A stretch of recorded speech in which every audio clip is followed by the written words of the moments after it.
Do you wish you knew an easy way to meditate? Do you wish you knew an easy way to bring it into your life without having to sit down in lotus pose and closing your eyes for an hour? This is an easy tip that I'm going to teach you today that you can bring with you anywhere. You can teach it to other people, or you can just do it and keep it in your own back pocket for your own self. I am Dr. Allyson Coffin. I'm a meditation expert, and I teach busy parents easy, doable ways to meditate so you can get peace back into your life and be happy while you get to live this life that you have. So what I'd like to talk about today is called the square breath. The square breath is a breath that is easy to do, and if you are over the age of 5, you know what a square is. So we're gonna just picture a square, boop, boop, boop, square, and I'm gonna teach you how to do it. So you're gonna draw an imaginary square, and as you draw the square, you're going to breathe with the square. It looks like this. So you breathe in, hold your breath, out,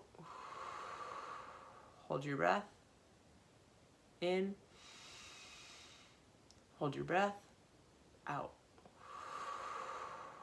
hold your breath.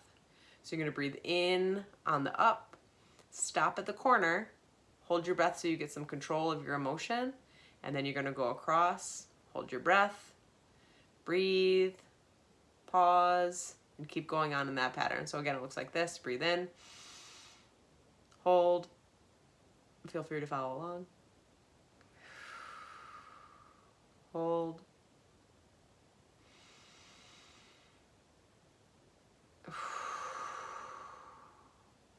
you can do that as many times as you need to get your consciousness back. If you're feeling overwhelmed, stressed, like you need to make a hard decision before a meeting, anything that you need in your life, feel free to do that square breath and take it with you, and share it with anybody that you want to share it with.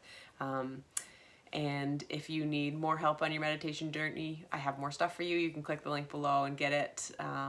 And I want you to remember that the peace and calm that you create today really does create a generation of peaceful people, and you are doing the work. So good job.